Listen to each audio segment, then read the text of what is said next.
Hi everyone. This lesson is all about graphing ratio tables. It's lesson 1.5. Make sure you have your notebook and the 2 white papers that I gave you in class. The table of contents, please fill this out first. We are going to be on page 27 and 28.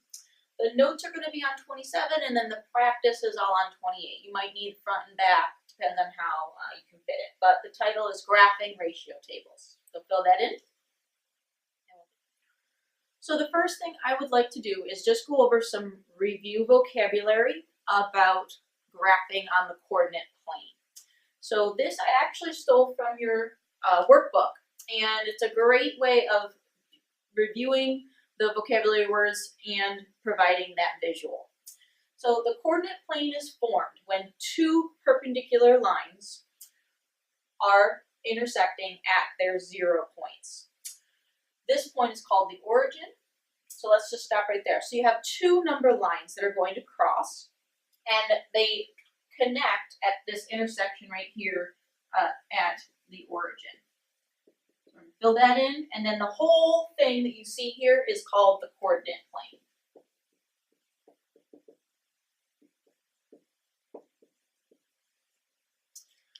Let's continue on.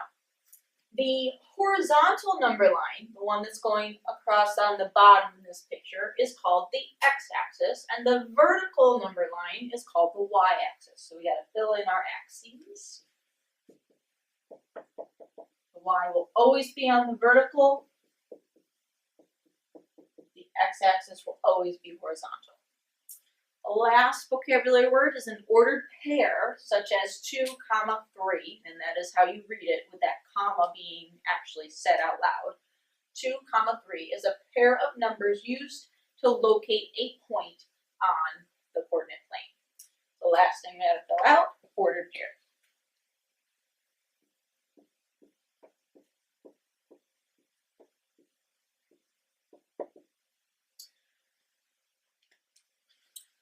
Right underneath that picture in your notes, there are 2 little blanks with a comma in between. That is for us to just remember that x always comes first. The x coordinate, and I want you to actually write the x coordinate to the left, is referring to what place on the x-axis will you have to go in order to find the point that is in space. And then the y follows the x, and it refers to what place on the y-axis you're going to need to reference. So the y-coordinate and the x-coordinate make up those ordered pairs. You do need parentheses around the ordered pairs, so don't forget those. So this isn't in your notes, but I wanted to give you some ways that you can remember the x before the y. There's lots of different little tricks and visuals you can think about. One of the standard ones is that x always comes before y in the alphabet. So you see the alphabet down here, x, and then obviously y. The one that I love is that you have to go into an elevator before you can go up or down. I like this one more specifically than you have to crawl first before you can walk. Another one is you have to move the ladder to wherever you need and then go up it. I like this one because in 6th grade we're going to do a whole chapter on coordinate graphing, and we're also going to be going down the y-axis instead of just up. And we're going to be going across the left, not just to the right on the x-axis. So we're going to be dealing with negative numbers later. So that's why I like my elevator analogy, which is just a comparison. Going into the elevator before you go up or down means. Now, following along in your notes, you have a y graph question. And the reason why we like to represent these ratio tables in a picture form is to see patterns. And when we see patterns, we also can compare more than one situation. So we're going to be doing some comparing of different situations and ratios. So describing the patterns is another little tidbit. It means that you're going to be looking at what's happening in between the ordered pairs that you're graphing. That will help you decide and describe the pattern. Here are some tips that will help you when you're having to write and interpret and describe graphs.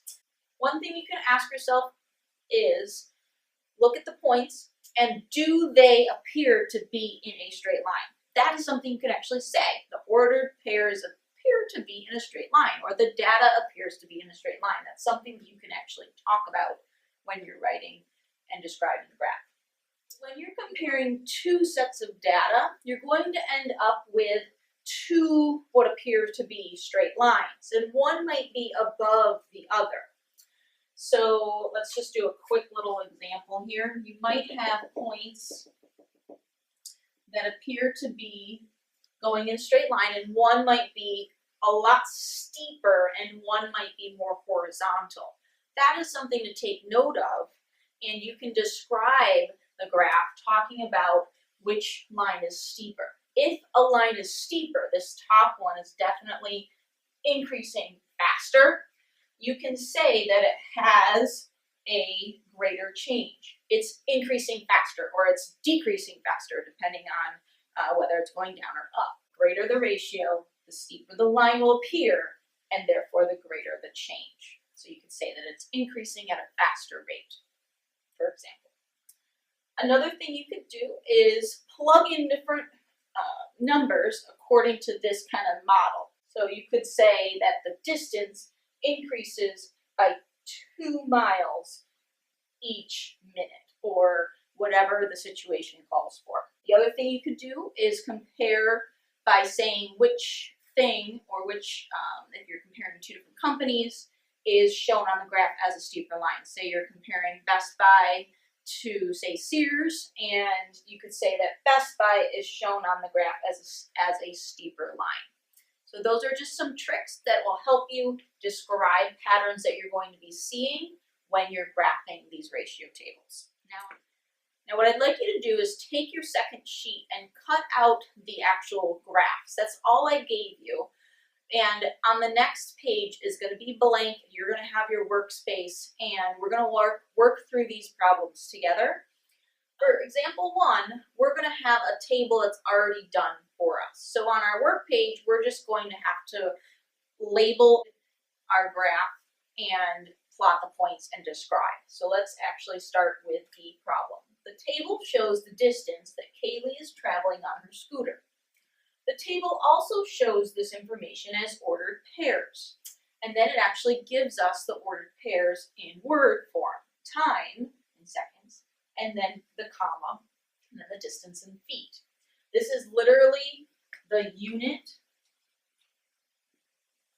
that the x value is going to be, comma, there's the split of our ordered pair, and then here is the y value.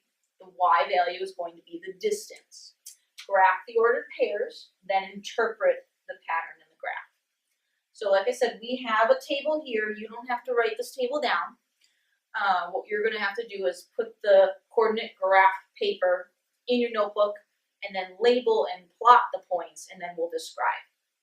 So in my notebook page, I'm going to first look at the units and label my axes.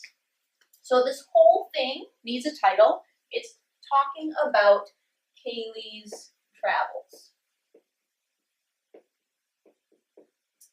She's going somewhere on her scooter, and we're going to record the distance.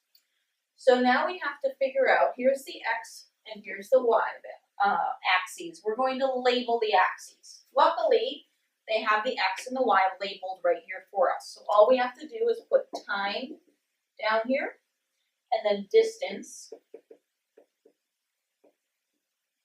across the vertical axis. Now I want to look at my numbers and figure out my scale, my numbers. Sometimes you'll have graphs that are already set up and you don't have to put the numbers in.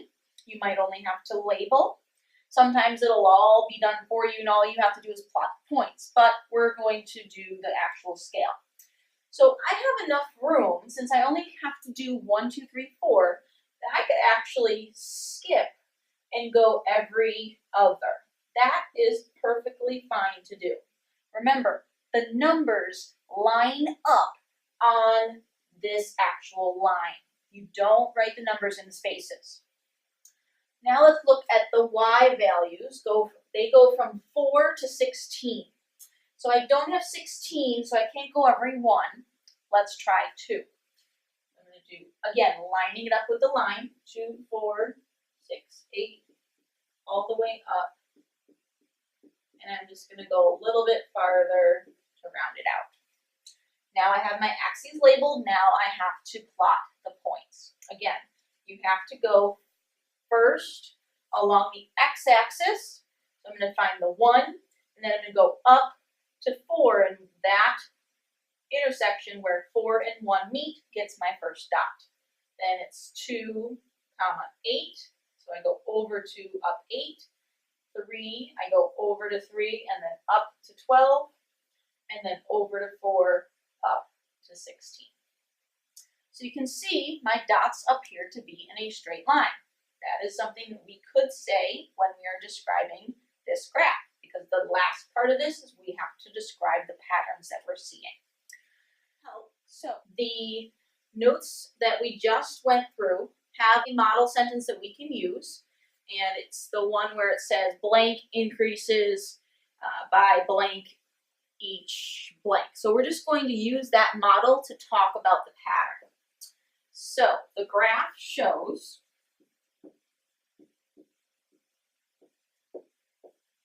is a great way to just start off. The graph shows, now we have to actually put in our units.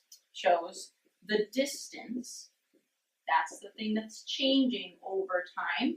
The distance, what is it doing? Is the line going up or is it going down? It's going up, so we're going to say increases. That's the first part of it. By how many? Each time we had a dot, what was the jump? It went from 4 to 8 to 12 to 16. That's a jump of 4 every time. So it's increasing by 4. Now, actually, when I first set up my labels, I forgot to be more specific about how is the time being measured. It's being measured in seconds. And how is the distance being measured? It's being measured in feet. That's important because when we are describing, I paused here because I need that detail by 4 what? 4 feet. So I'm going to add that unit here as I continue to talk about the pattern. So the graph shows the distance increases, it's going up by 4, because that was the pattern we saw as we looked what's happening in between each dot or ordered pair that we did. It's increasing by 4 feet every what? Now we have to look at the time. Every time a second goes by, it increases by 4, so every second. So here's our second and final example. Snapshot is a digital photo service that charges 20 cents per photo. MyPix charges 12 cents per photo. We have to first make a table for each service that shows the cost for 1, 2, 3, and 4 photos. List the information as ordered pairs, photos, then cost. That's going to be important. Then graph, that's the second thing we have to do. Graph the ordered pairs for each service on the same coordinate plane. You have a second coordinate plane to use. And then the last thing we have to do is answer the question, how do the ratios of the cost per photo for each service compare? The first thing I'm going to do is I'm going to use my question to help me make my table. So they gave me the X and they gave me the Y. Did you notice that thing that I circled and starred? That is going to help me. So my first table, I'm just going to literally draw a rectangle. I'm going to draw one long one on top because this is going to be the first service, the snapshot.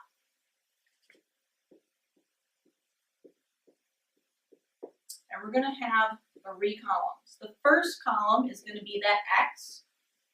The second column is going to be that Y. And the third column is going to be the ordered pairs. Now I have to refer back to my problem to find out what was our X value. And it says photos in the problem, and then cost is our Y. So I got that strictly from the original problem. And now it tells me to do 1, 2, 3, and 4 photos. And it gives me the cost for 1. For snapshot, it's 20 cents. So make that line. The ordered pair is going to be 1, 20. For 2 photos, I'm going to add another 20, and it's going to be 1, 40, because the pattern from 1 to 20 is times 20. 2 times 20 is 40. And now I'm going to find the same pattern. 3 times 20 is 60. 4 times 20 is 80. So we have our last 2.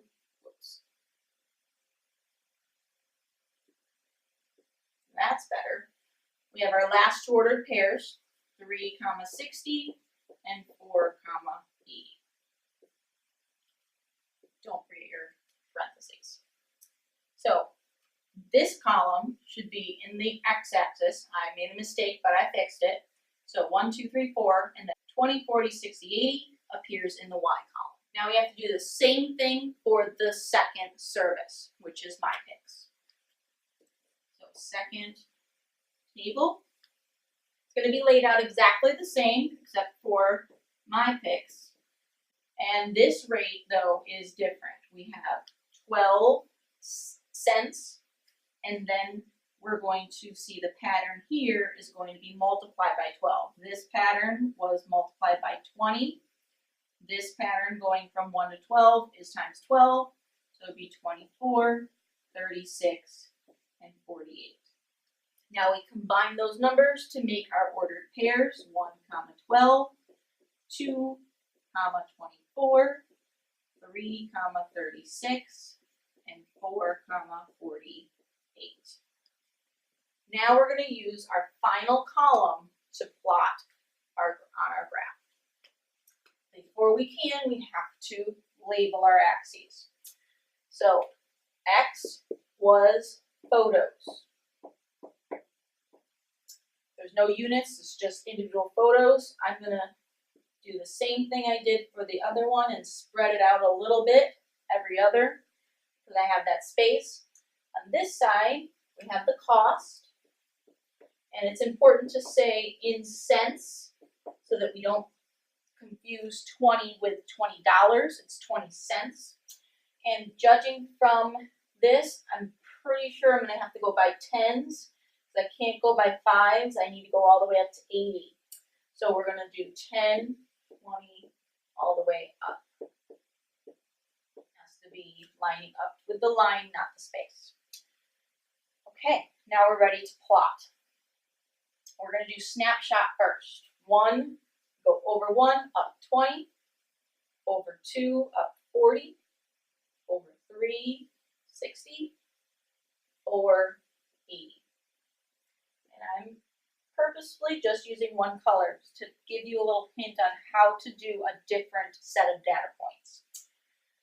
For my picks, I'm going to do a little star in place of a dot, just so that I can see the difference. And I'm going to label my dots with the actual company snapshot so that I can compare the companies and the services and not get confused about what dot is talking about what company. So we're going to go over to 1.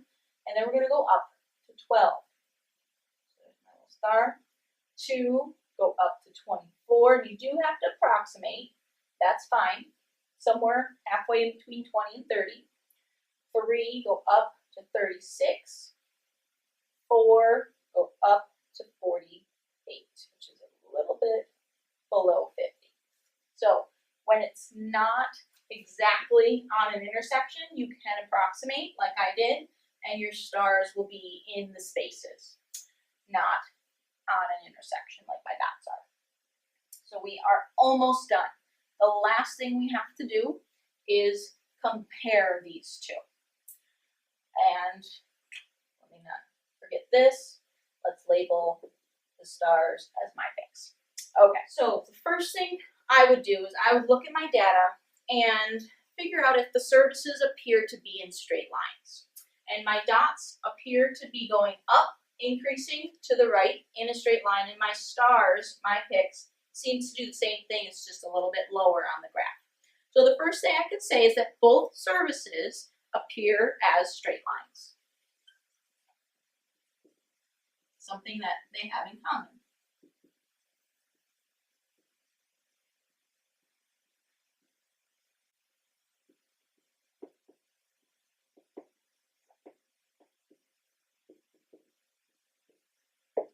Now I want to look at which line is increasing at a faster rate. Remember, the steeper the line, the more quickly it's going to increase, the greater the change is going to be. That steeper line is the dots snapshot increases at a faster rate. That is the next thing I can say when I'm comparing the two. Snapshot increases at a faster rate than, and then the other one that you're comparing, my picks. The last thing I'm going to do is just refer to the fact that it's shown by that steeper line. So it is shown. You could also be more specific and say snapshot again is shown. So it is shown on the graph